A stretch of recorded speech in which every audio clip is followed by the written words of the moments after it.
این ویدیو پارت دوم از آموزش سربند مرواریدی مدل والتر که توی پارت 1 تا اینجا با هم بافتیم و پیش رفتیم و توی این ویدیو قراره ادامه آموزش این سربند رو با هم دیگه ببینیم. مرسی که با لایک و کامنتاتون به هم انرژی میدین. بریم که ویدیو رو شروع کنیم.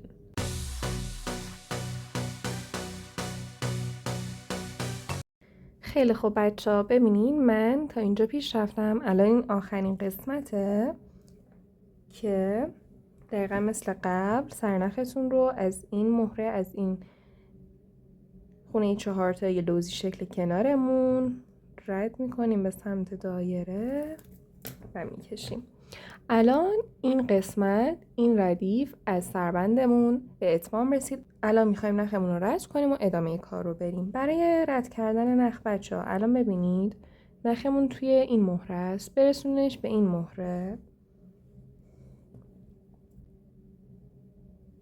به این شکل محکم بکشین. و الان بچه ها ما میخوایم اینجا نخمون رو گره بزنیم و ببریمش و بریم واسه اضافه کردن نخ جدید و ادامه کار. الان من میخوام دقیقا توی همین گوشه نخم رو گره بزنم. تو همین گوشه چیکار میکردیم؟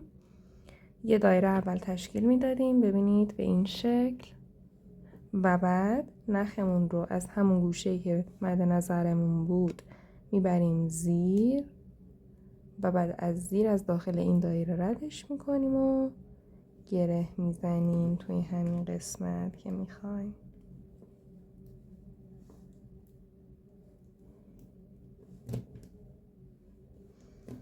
یه 2-3 تا دونه گره محکم بزنین و اوکیش کنین.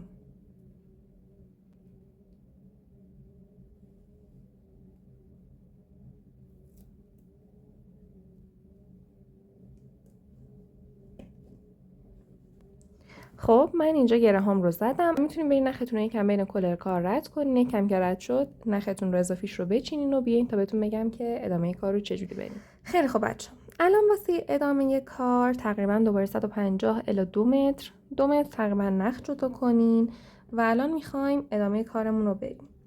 نختون رو از یکی از این خونه های 4 تایی از این مهرش نگاه کنید. دقیقا همین کاری که میکنم. یکی از خونه های 4 تاییتون رو در نظر بگیرین. خب از این مهرش این شکلی نختون رو رد کنین، یه سرش رو کوتاه بزنین در عدد 10-15 سانت و با سر بلندش یه 2-3 تا دونه گره بزنین محکم.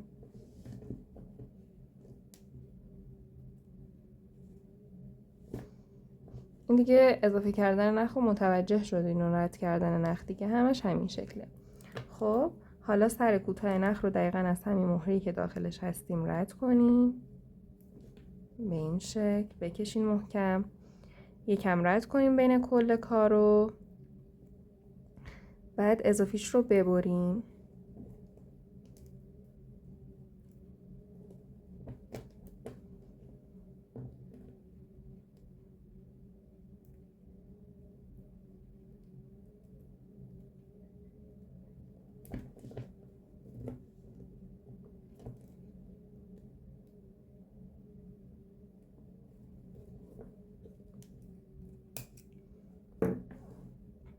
خیلی خوب، همونجور که دیدین اون سر کوتاه نخمون رو رد کردیم و حالا اضافیش رو بریدیم. حالا میخوایم ادامه کارمون رو با این سر بلند نخمون انجام بدیم به این صورت که الان بهتون نشون میدم.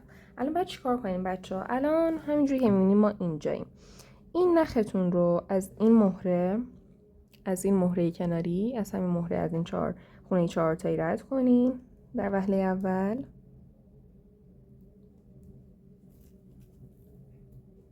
خب و حالا بچه ها ببینین توی مرحله قبل ما یه همچین قسمت های این شکلی تشکیل دادیم که 5 تا دونه مهره بود. خب الان ما در ادامه با وسط این قسمت ها کار داریم. اینجا نگاه کنیم 5 تا دونه مهره اضافه کردیم دیگه، همونجوری که میبینید کنیم 1 2 3 4 5. خب الان ما میخوایم هر دفعه کجا میخوایم بیاریم؟ میخوایم برسیم وسط این قسمت ها که به این صورت 1 2 و این میشه مهره وسط از این قسمت که حاوی 5 تا دونه مهره هست. الان پس سر نختون رو برسونیم به مهره وسط این قسمت که این مهره هست.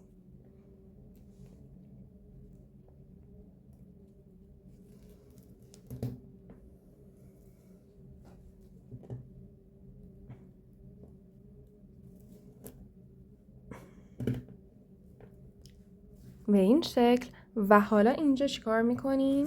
9 تا دونه مهره برمیداریم و میندازیم داخل نختون. و حالا سر نختون رو بیاریم بچه‌ها. ما این قسمت 5 تا مهره‌ای بودیم. خب حالا سر نختون رو بیاین این قسمت 5 تا مهره کناری دقیقاً اون مهره وسطش رو پیدا کنین که میشه این مهره و نختون رو ازش رد کنین به این سمت راست و بکشین.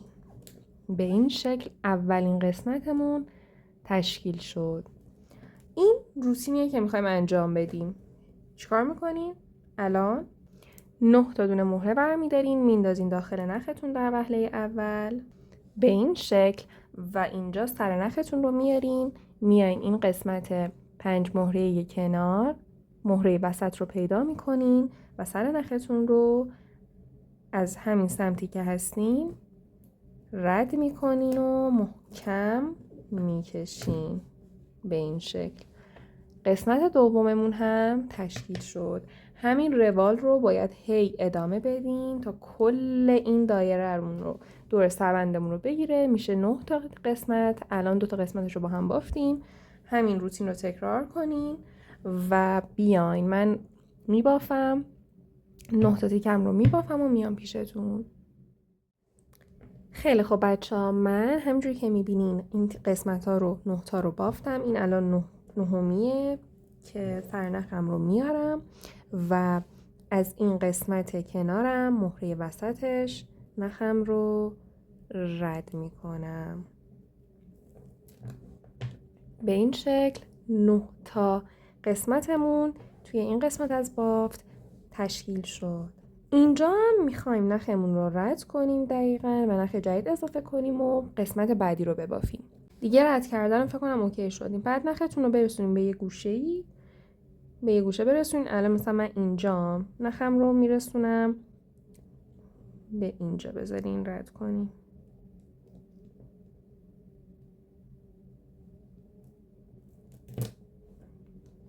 میرسونم به اینجا. خب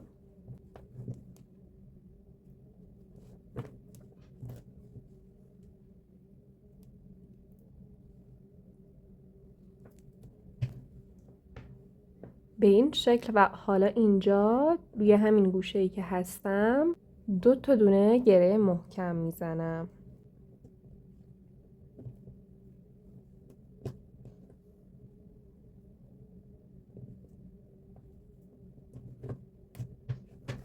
و بعد اضافه نخم رو میرم بین کل کار و بعدش نخم رو قیچی میکنم و میام که با هم دیگه ادامه کار رو بریم. خیلی خب بچه‌ها، الان به این شکل شد. الان واسه ادامه کار تقریبا دوباره 2 متر نخ جدا کنین و اینجا میخوایم چیکار کنیم بچه‌ها. ببینین الان آخرین قسمتایی که ما بافتیم این قسمت ها بودن که شامل 9 تا دونه مهره. اولا که بیاین نخمون رو اضافه کنیم، بعد در موردش صحبت میکنیم. نگاه کنیم بین این 2 تا تیکم این مهره وسطشون این رو انتخاب میکنم، نخم رو ازش رد میکنم، یه 10-15 سانت یه سرش رو کوتاه میذارم، 2-3 تا دونه گره محکم میزنم.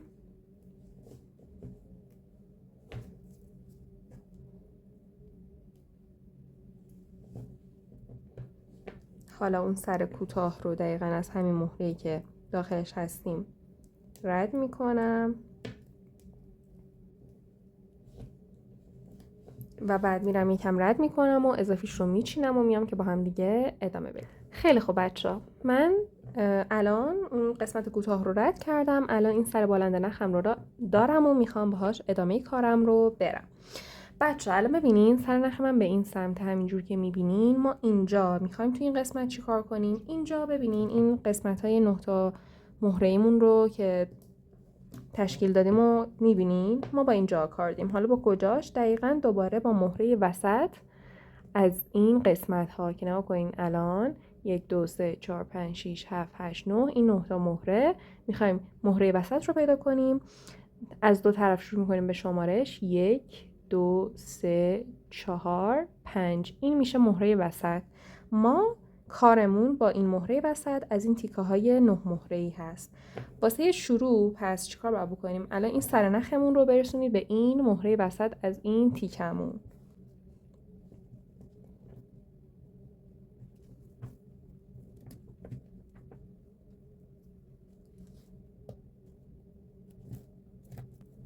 به این شکل بچه ها میبینین الان داخل این مهره وسط هستیم. اینجا 9 تا دونه مهره بردارین و بندازین داخل نختون. به این شکل بچه ها و حالا سر نختون رو بیارین و این قسمت 9 تایی کنار رو در نظر بگیرین. دوباره خونه وسطش رو پیدا کنین و سر نختون رو از همین سمتی که هستین رد کنین به این سمت و محکم بکشین. به این شکل اولین قسمتمون تشکیل شد که اینجا هم حاوی 9 تا دونه مهره هست. بچه همین کار رو میخوایم ادامه بدیم. الان دوباره 9 تا دونه مهره برداریم و بندازیم داخل نختون. به این شکل دوباره سر نختون رو بیارین. این قسمت 9 تایی کنار رو در نظر بگیرین. دوباره خونه وسطش رو پیدا کنین و سر نختون رو از همین سمتی که هستین به این سمت محکم رد کنین و بکشین به این شکل. اینم از دومین تیکه. بچه همین روال رو باید هی ادامه بدیم با همین روتین تا اینکه این قسمتاتون 9 تا بشه. الان 2 تاش رو با هم بافتیم. برین ادامه بدین تا اینکه 9 تا بشه. نختون رو توی گوشه گره بزنین، رد کنین و بعد بیان که با هم دیگه قسمت بعد رو شروع کنیم. خیلی خب بچه همینجوری که میبینین من این ردیف که شامل 9 تا قسمت بود رو تشکیل دادم. نخم رو یه گوشه گره زدم و بریدم. میبینین؟ حالا میخوایم بریم ادامه کار. دوباره تقریبا 2 متر نخ بردارین و اینجا هم دوباره بعد نخمون رو اولا که اضافه کنیم. بذارین اول اضافه کنیم بعد در موردش صحبت کنیم. الان این قسمت های جدیدمون رو میبینین. 2 تا از این قسمت ها رو در نظر بگیرین. این مهره این وسطشون رو میبینین. نختون رو از اینجا رد کنین به همون روتینی که همش داریم انجام میدیم. نختون رو 2 تا دونه گره محکم بزنین اینجا.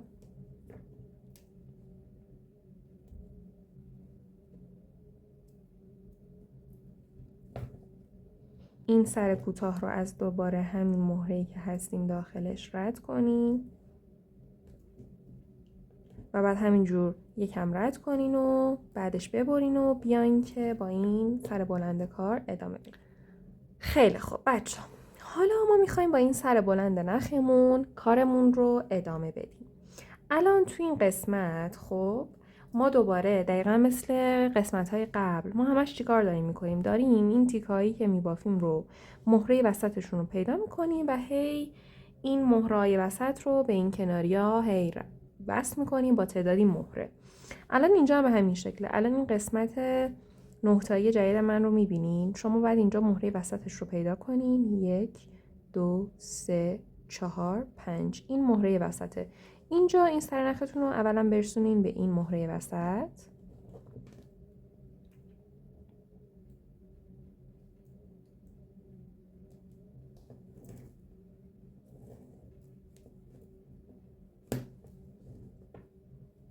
اینجا بکشین. بعد این گرهه میره داخل این مهره کناری و دیگه تو کارتون پیدا نیست.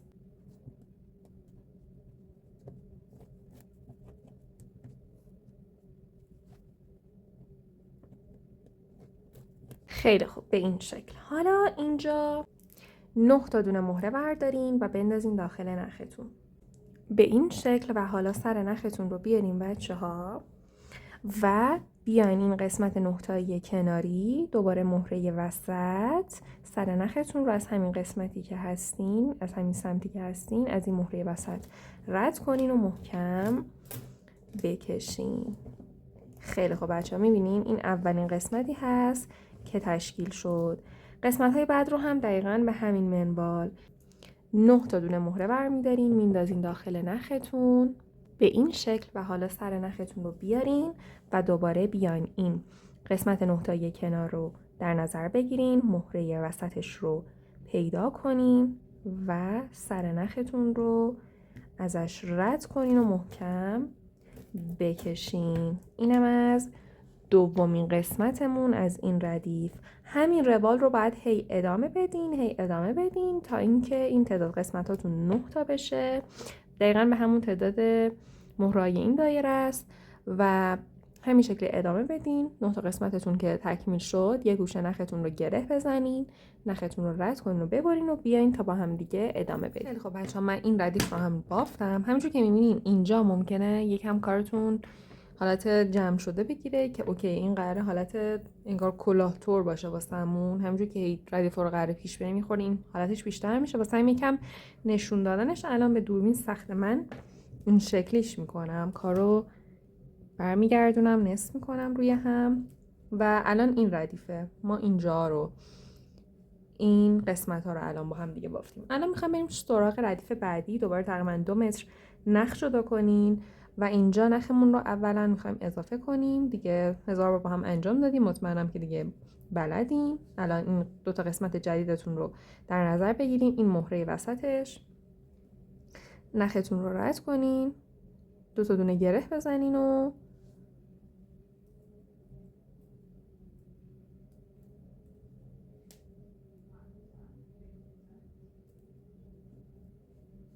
بعد سر کوتاه نخ رو دوباره از همین مهره رد کنین و همین شکل ردش کنین یکم، بعد ببرینش و بعد با این میخوایم ردیف بدیم.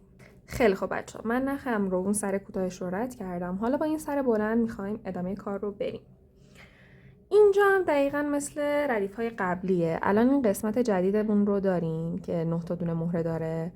این مهره وسطش رو پیدا کنین. 1 2 3 4 5 اینه. حالا این سر نخمون رو که الان به این سمت هست از این مهره رد می‌کنیم و میرسونیمش به این مهره وسط از این قسمت.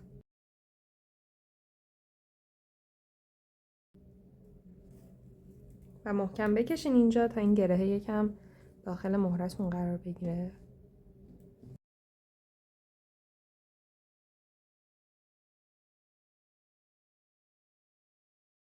حالا اینجا ما ببینین اینجا 9 تا دونه مهره بردارین بندازین داخل نختون به این شکل و الان این قسمت 9 تایی کنار رو بزنین میخوره اینجوریشم. این قسمت کناری که 9 تا دونه مهره داره رو در نظر بگیرین، دوباره مهره وسطش رو پیدا کنین و این سر نخ رو از همین سمتی که هستین محکم رد کنین به اون سمت و بکشین محکم. به این شکل بچه‌ها اولین قسمتمون از این ردیف تشکیل شد که اینه. خب همین روال رو بعد هی ادامه بدین. 9 تا دونه مهره بندازین داخل نختون، هی وصلشین به مهره وسط قسمت کناریتون و همینجور ادامه بدین. دقیقا مثل قسمت‌های قبلیه، همین شکلی ادامه بدین. اینجا هم دوباره 9 تا قسمته به تعداد مهره‌های این دایره وسطتون. همین شکلی ادامه بدین. دیگه اینجا رو فکر کنم دیگه فول شدین دیگه، همش داریم همین کار رو انجام میدیم. ببافین، قسمت نهم هم انجام بدین، نختون رو یه گوشه ببرین گره بزنین، رد کنین، بچینین و بیاین که با هم دیگه ادامه بدیم. خیلی خب بچه‌ها، این قسمت رو هم من بافتم، تشکیل دادم این ردیف رو هم.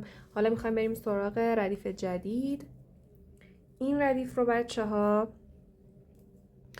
دوباره این قسمت هایی که تشکیل دادین جدید رو، قسمت های 9 تایی و 2 تاش رو در نظر بگیرین. این مهره وسط رو خب نختون رو رد کنین، یه تیکه رو کوتاه بذارین، گره بزنین، 2 تا دونه گره محکم.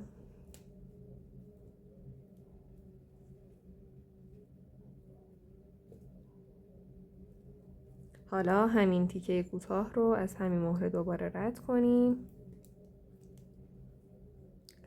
بین مهرها، بعد ببرین به این شکل و حالا با این قسمت بلند میخوایم ادامه کار رو بریم.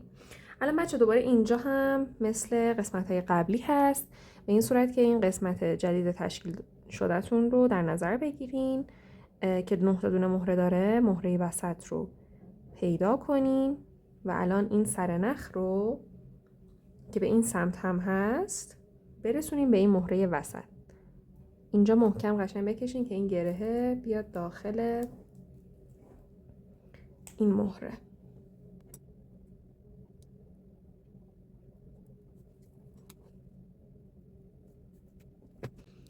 خیلی خوب، به این شکل. الان اینجا دوباره 9 تا دونه مهرتون رو وردارین و بندازین داخل نختون.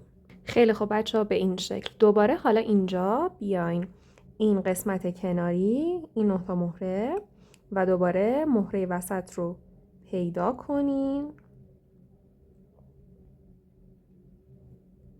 و سر نختون رو از همین سمتی که هستین رد کنین و محکم بکشین.